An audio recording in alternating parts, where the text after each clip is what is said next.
हाँ हेलो दोस्तों। आज की इस वीडियो में यहाँ पे डिस्कस करने वाले सबसे इम्पोर्टेंट अपडेट के बारे में जो अपने थंबनेल में देख लिया है। तो फिर चलो स्टार्ट करते हैं। देखो आज था यहाँ पे बजट डे, ठीक है। और बजट में मतलब दो लोग सबसे ज़्यादा यहाँ पर एक्साइटेड में थे, या फिर हम लोग ये बोलें कि वो यहाँ पे डर भी रहे थे। पहले वो लोग जो फ्यूचर एंड ऑप्शन में ट्रेडिंग करते हैं, ठीक है, जिनका डर ये था कि क्या सरकार यहाँ पे 30% का टैक्स यहाँ पे आपको लाएगी। इसके कारण बहुत से लोग यहाँ पे डर रहे थे।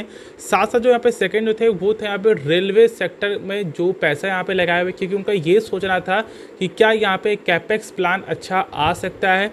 अब देखो मैं बता दूं कि दोनों चीज़ ऐसे यहाँ पे नहीं हुआ है, लेकिन ये दोनों चीज़ का बस बेनिफिट एक कंपनी को होते हुए दिखाई दिया जो फ्यूचर एंड ऑप्शन वाले को, मतलब न्यूज़ के रिगार्डिंग से सॉरी मैं बता रहा हूँ, क्योंकि उनका जो ये न्यूज़ था कि मतलब 30% जो टैक्स है वो फिलहाल ऐसा कुछ भी अपडेट नहीं मिला है। तो भाई इनके लिए तो यहाँ पर भाई गुड न्यूज़ है, लेकिन यहाँ पर रेलवे सेक्टर के रिगार्डिंग से कुछ भी खास अपडेट नहीं आया है। और इसके कारण आज आपको हर एक रेलवे सेक्टर के शेयर में प्रेशर देखने को मिल रहा है, जैसा कि आप लोग यहाँ पे देख सकते हो, ठीक है। सब में ही आपको 4%, कहीं पे 7.5%, इस तरह का यहाँ पे बड़ा फॉल है। और सबसे मुझे ख़राब लगता है आपको IRCTC में, ये कुछ बढ़ता तो कुछ है नहीं, लेकिन जब गिरता है तो फिर आपको मतलब हम लोग ये बोले कि एक जो बराबर चैन में गिरता है, ठीक है।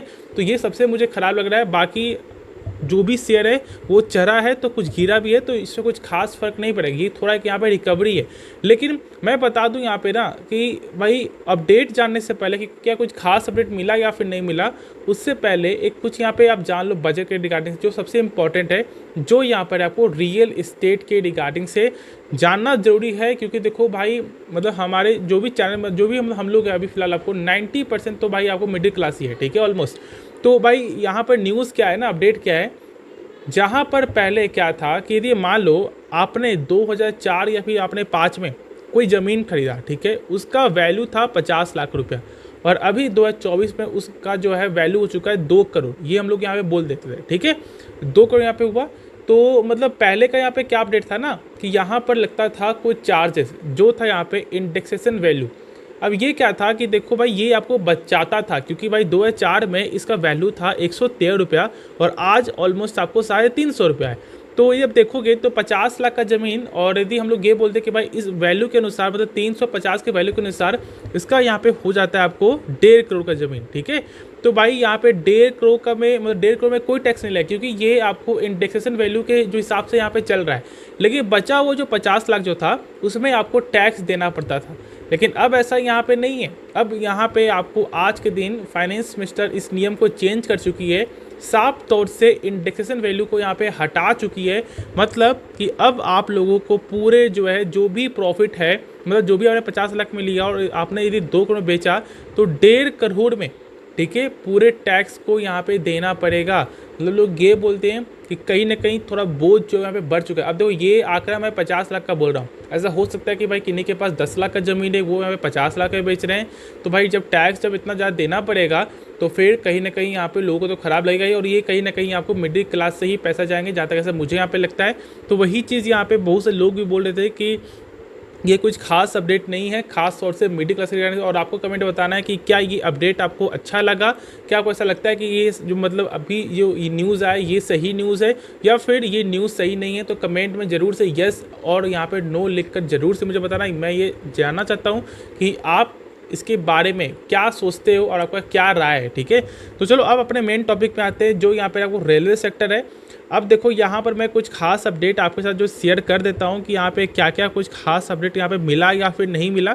ऐसे मैं बता दूँ कि कुछ भी खास नहीं है, ठीक है, कुछ भी यहाँ पे मतलब मैं बता दूँ ना कि मुद्दा यहाँ पे नहीं उठा है, जैसा कि मैं आपके साथ यहाँ पे शेयर अभी कर रहा हूँ, ठीक है। जो यहाँ पे लिखा हुआ आ रहा है कि भाई यहाँ पे रिपोर्ट भी यही बोल रही है कि देखो भाई अपडेट कुछ भी नहीं है, ठीक है। मतलब हम लोग ये बोलते हैं कि सरकार फोकस ही नहीं की है, और स्पीच में तो यहाँ पे मुश्किल से इस वर्ड का कोई नाम भी यहाँ पे आया है। तो देखो अब हम लोग यहाँ पे क्या करें, तो बात को समझो, जो भी अब यहाँ पे अपडेट आएगा ना वो पहले का ही होगा। मतलब जो भी पहले का जो बजट जो था, मतलब जो भी अपडेट जो था आपको कैपेक्स प्लान आपको वही चीज़ यहाँ पे होगा, ठीक है। उस बात को सही से समझो।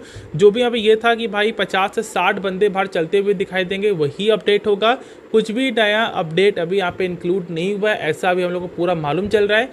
तो इसलिए भाई आप लोग तैयार हो जाओ कि यहाँ पर कहीं ना कहीं आपको रेलवे सेक्टर के सारे शेयर में आपको करेक्शन देखने को मिलेगा, नीचे थोड़ा गिरते हुए दिखाई देगा, ठीक है।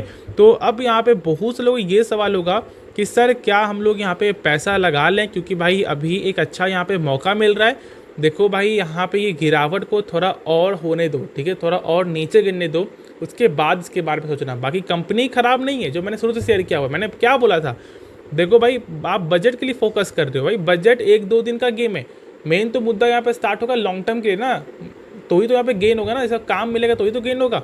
और यहाँ पे भाई इनको ऑर्डर की कोई भी कमी नहीं है, इसलिए मैं बता रहा हूँ कि बिल्कुल पैनिक मत हो। जो लोग ये सोच रहे हैं कि सर मैं यहाँ पे एक हाई प्राइस पे स्टॉक को बाई कर चुका हूँ, क्या हम लोग यहाँ पे सेल कर दें, डर लग रहा है, तो भाई डर वाली कोई बात नहीं। शेयर मार्केट है, आज नीचे गिरा है, कल यहाँ पे चढ़ेगा, तो इसलिए क्यों ना हम लोग इस जो नीचे जो गिर रहा है इसमें इंजॉय करें, और यदि कुछ पैसा है तो कुछ यहाँ पे इंक्लूड करें, ठीक है, यदि आप यहाँ पे लॉन्ग टर्म के लिए पोर्टफोलियो क्रिएट कर रहे हो तो। बाकी यहाँ पे आप देख सकते हो कि सारे जो यहाँ पे इन्वेस्टर है वो यहाँ पे पैसे को ही यहाँ पे लगा रहे हैं। देखो जहाँ पर आप देखोगे 1% यहाँ पे स्टेक था आपको, वो यहाँ पर आपको थोड़ा इंक्रीज़ हुआ है।